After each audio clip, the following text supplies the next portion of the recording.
is. I wouldn't put Ben Stein's money on Dr. Roos's joyriding crystals, but it did make me wonder, what were the chances of life arising on its own? It's been speculated that probably there would have to be a minimum of about 250 proteins to provide minimal life function. If that's really true, then I think it's almost inconceivable that life could have happened in some simple step-by-step way. Okay, so the simplest form of life requires at least 250 proteins to function. What's so difficult about that? Welcome to the Casino of Life. Who wants to spin for a chance to win? Oh, sure. I'll give it a shot. What do I win? Take a look at this. Huh? How about the world's first single-cell organism? This perfectly aligned string of proteins could be yours. Now, take a spin.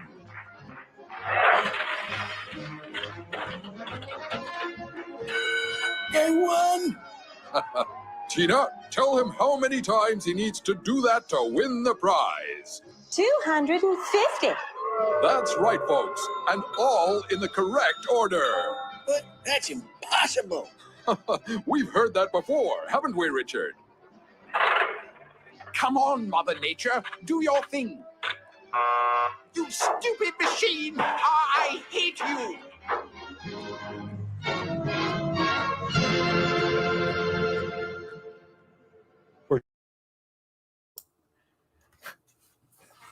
Wow.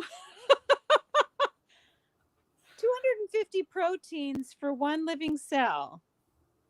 And you have taught me how one protein is really complex. Yeah. One of those proteins is topoisomerase. Oh my gosh. And collagen. Collagen is not essential for life. But it is a protein, so it represents the complexity that we're talking about. Right. Yeah. Collagens are not like saying bacteria, but topoisomerase, if it's not essential, it's pretty close to being it. I mean, there's probably some creature out there that might be able to circumvent it, but it would have to do something alternatively to untangle the DNA. Well, just the fact, who cares about if you have 250 proteins? You have to have DNA. Oh, that too. Oh, by the way, this sad story. There was a brief picture of Caroline Crocker. Let's see if I can even find it. Was that from the movie? Expelled. I saw that movie and I had forgotten everything that you just showed me. Wow. Yeah, there was a very sad story because in that movie was Caroline Crocker. Oh, here it is. Let me show you her picture. This is Caroline Crocker. Dr. Caroline Crocker. She was at George Mason University. When you were there? Yes, that's her. That's Dr. Caroline Crocker. Tragic story. She questioned Darwinism and they disposed of her. And then she got blacklisted around the country. She never was able to go back to being a biologist. Tragedy. And yeah, early on when I saw that, I said, I got to fight this. This is so wrong. And I never stopped having a little bit of a chip on my shoulder from that. You know where she is and what she's doing now? No. She was in the movie? Yeah, she was in the movie. It's very sad. I almost was in the movie. They filmed me for the movie. I didn't make the final cut. My story wasn't as scandalous as hers. And there were people far more accomplished than I was that were in the movie. And our story was reported in the prestigious scientific journal Nature. And then this movie came out like 3 years later.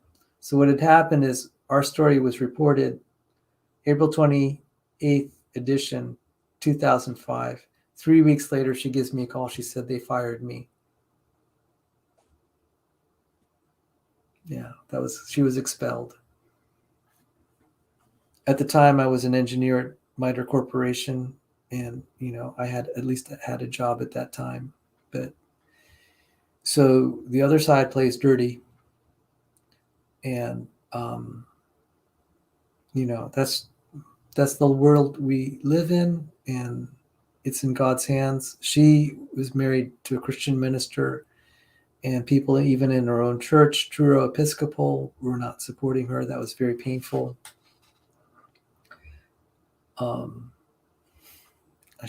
Now that I look back, it's kind of bad, because one guy that she was very disappointed with, his daughter was someone I used to go out with. So, and I realized I should have never mentioned his name or her name. So, sounds like you should get in touch with her and see what she's doing. Yeah, it could be a painful thing. We've been in touch. We should pray for her. We should pray for Dr. Crocker. But the thing was, at that time, there was so much savagery in academia, and it's happening now. So what they did to her was terrible, but they're doing it now in academia on so many levels. And there, but for the grace of God, do any of us make it through? Now they're enforcing all sorts of things on the college campuses, and it's sick. And now it's seeping into Christian seminaries and universities. So, but that's not the point of tonight's talk. I hope you did enjoy that clip of the video. I want to see the whole thing again. Play it again? Sure. All right.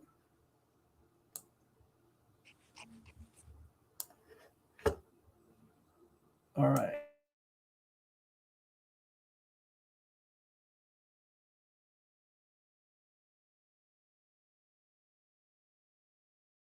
Evolutionary biology. We don't even know what a species is, for heaven's sakes. So his theory is smoke, but elegant smoke.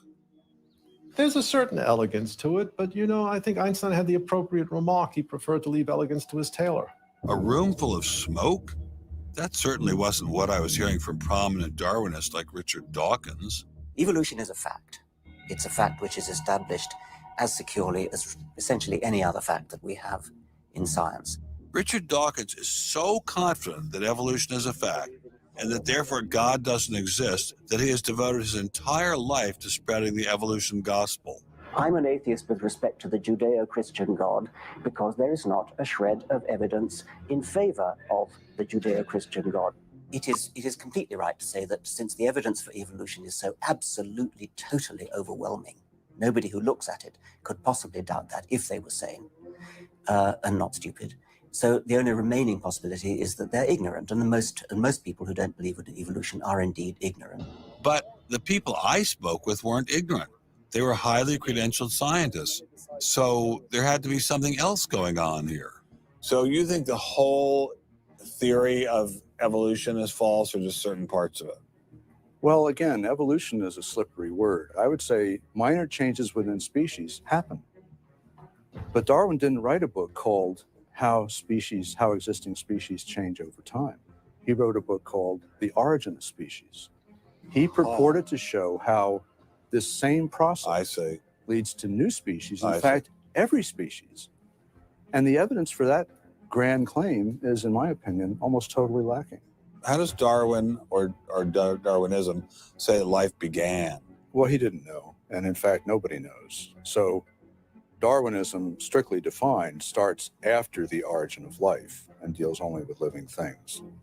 Well, how can there be a theory about life without a theory about how life began? Well, a grand overarching evolutionary story, of course, does include the origin of life, but Darwin's theory doesn't begin until you have the first cell. Well, does someone have a theory about how life began?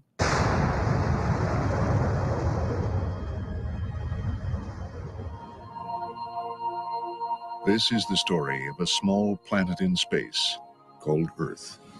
For a typical Darwinian explanation of how life originated, Dr. Wells directed me toward this documentary. The chemical elements essential for life, hydrogen, oxygen, carbon, and nitrogen, were now in place. What was needed was a way of combining them. Perhaps the energy came from lightning. Whatever it was. Excuse me? Whatever it was, energy managed to arrange these chemical ingredients in just the right way. Whatever it was? I was hoping for something a little more scientific. The most popular idea has been that life emerged spontaneously from primordial soup. In 1953, Stanley Miller mixed water, methane, ammonia, and hydrogen to simulate the early Earth's atmosphere. Then he ran electricity through it in an attempt to jumpstart life. It didn't work. While the initial results seemed promising, 50 years later, most serious scientists have abandoned this approach in favor of alternate theories. Prominent Darwinist Michael Roos attempted to explain one of them to me.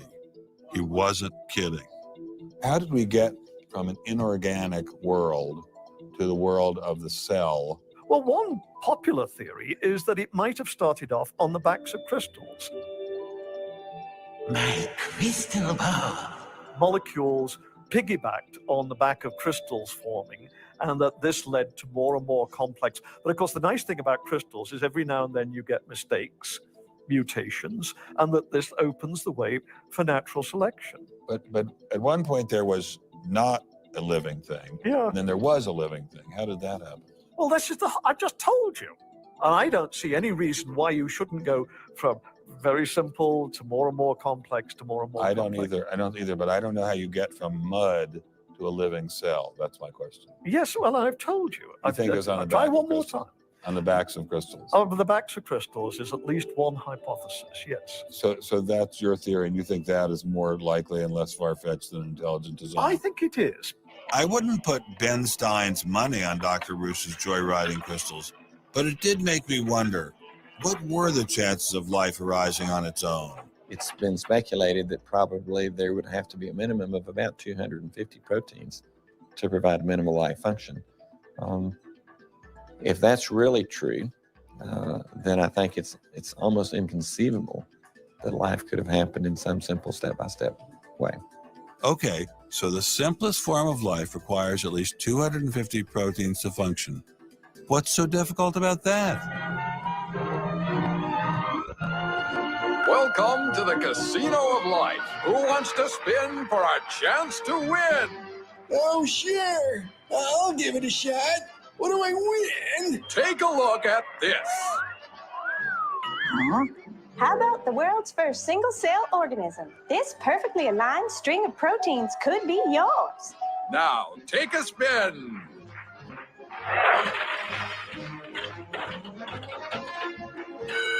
I won. Tina, tell him how many times he needs to do that to win the prize. 250. That's right, folks, and all in the correct order. But that's impossible. We've heard that before, haven't we, Richard? Come on, Mother Nature, do your thing. You stupid machine! I hate you!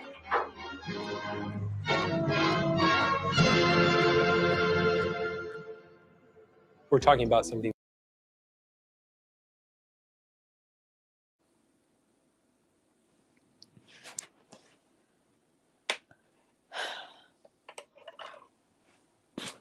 Where are you, Sal? Well, good. Then I get to comment. There you are. You're muted. Oh, sorry. I was grabbing something. I was getting a book that I wanted to share with you. I'm sorry. Can I say something? Yes. It's going to seem a little bit unrelated in the beginning, but it's totally related. Okay, so bear with me. I just posted a video today about spiritual abuse tactics. Richard Dawkins just did them. Calling people who don't see the evidence, those of us who see the evidence and still can't see that evolution is true, are either crazy or stupid. That is spiritual abuse. Or insane. And Or the wicked. the guy who talked about piggybacking on crystals, That's Michael Ruse. he also did spiritual abuse tactics by saying, oh, well, I just told you, as if you were too stupid to follow what I was saying. You need me to repeat it. Oh my gosh. I mean, that just makes me angry. Well, it's not. And then what they did to Caroline Crocker, fired. So like what you said, They play hardball. that's playing dirty. They play dirty. And that's what the whole movie was about. All the people that were expelled. Guillermo Gonzalez. They shut down Robert Marks. They did that to William Dembski. And it's ugly out there what's going on. That's really interesting because it wasn't that long ago that I heard some of our atheists friends saying that doesn't really happen. Have you heard them say that? Oh, yeah. And, to be fair, it's not just about Christians. It's whatever. There's a lot of politics. People just play dirty for their own self-interests. I'm not saying it's a conspiracy theory. It's the culture. You see it like where a girl will claim sexual harassment or discrimination, and she knows it's not there, but it's jockeying for position. So there are all sorts of cross currents here, but it's become a culture of dishonesty and self-interest. Well, they make the case that it's the Christians in the power position and that we discriminate against. Have you heard this too? Yeah, that's not really believable anymore, but back in 2005 it was. For some people, the Christians were in power, but and I think that there's room for both to be true. Yeah. Because I know particularly some of the stories about gay and trans people being shunned would be very similar to what we would describe as, if we're a creationist and we don't buy the whole evolution bull crap, then we're shunned. Well, I had some other comments. There was some. I love that Casino of Life, and when the guy sees look what the prize you're going to get, and he sees that young lady. That was good. And that actually, I know you're just the typical male, but actually, if you look at it from the whole point of this, you're talking about the origin of life. So you would want a whole lady. You would not want in the origin of life a cell by itself. All right, guys, I got to confess. Cindy shared a picture of what she looked like at age 22. That was my reaction. That old man saw that. I was like, wow. I thought of your picture right when I saw that scene. I said, that's what I felt when I saw, Cindy was just looking through, showing me some of her family album and her, like she was showing me a picture of her and her dad. Show my picture of my dad. If you have. You still have that picture of my dad? Yes, I saw this. Of course, I didn't see him. I just like, who's that girl? Like, boing. So, all right. Let me see if I. Oh my goodness! I think I have it even in my pictures album. And I also was thinking, Sal, about. I think it was Wells made the point that Darwin did not write a book called How one species evolves into another species. He wrote a book called The Origin of Life, and yet the book doesn't talk about the origin of life. That was classic, don't you think? It's the origin of species. There you go. That's me and my dad. Yeah.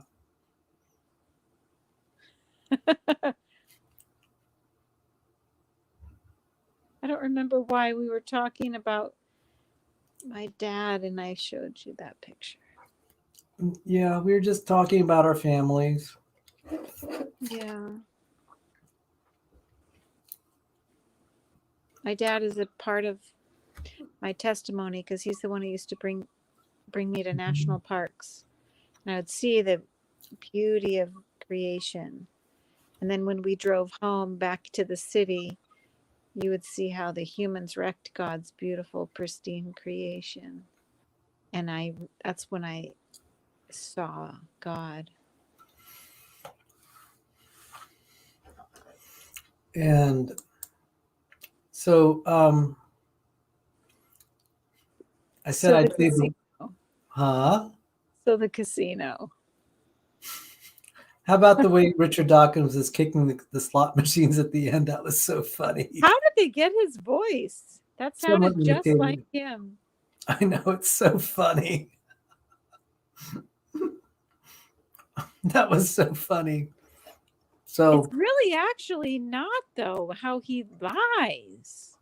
I know. It was kind of lies so convincingly. It's just like Ken Hovind. I'm not kidding. I'm not kidding. How many people has he deceived? millions. In fact, his net worth is estimated at $150 million. Dawkins? He's filthy rich. And he's so rich, he started a foundation. I kid you not.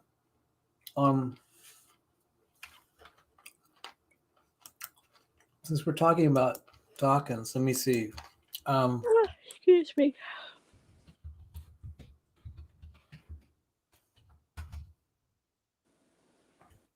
From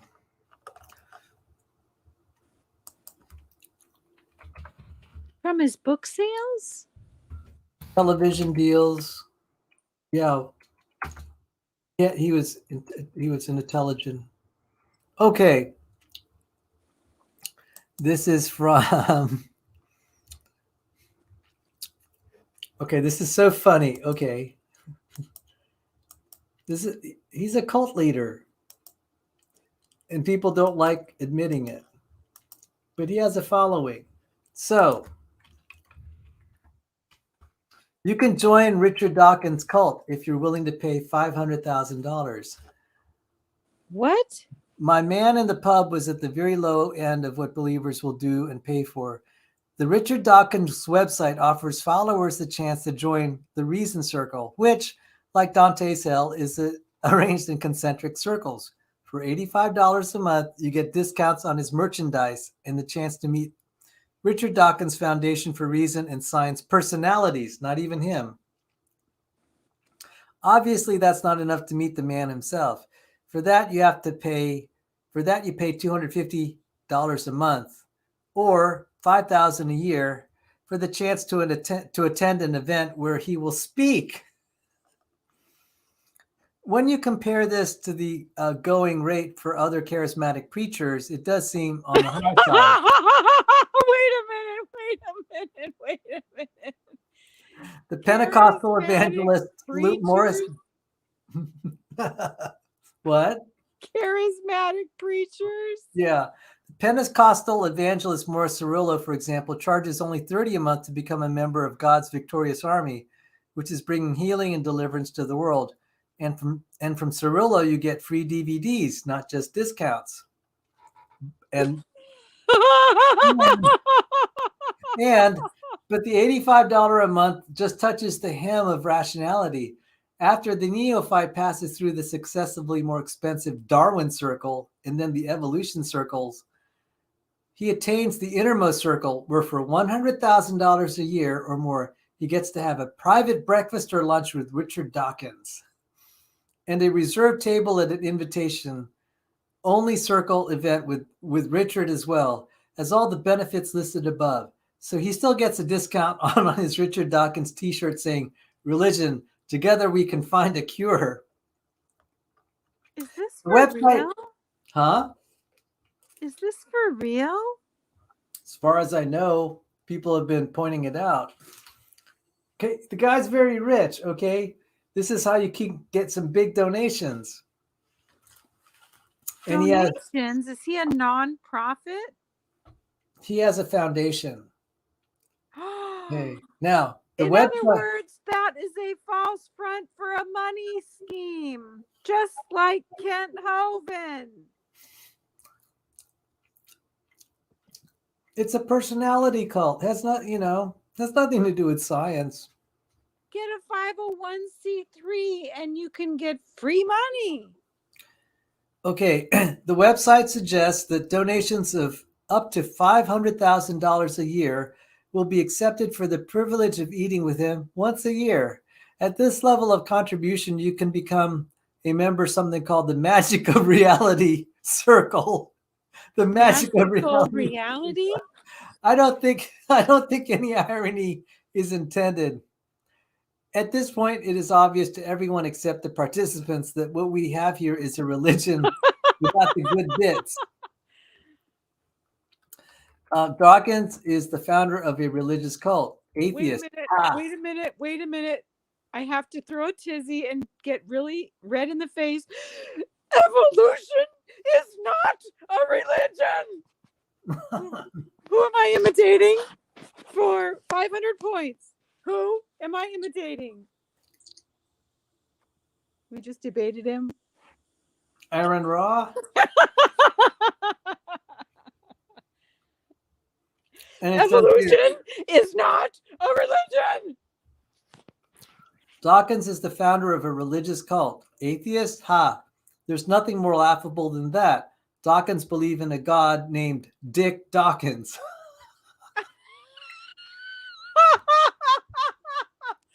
Oh, Sal, we're in big trouble now.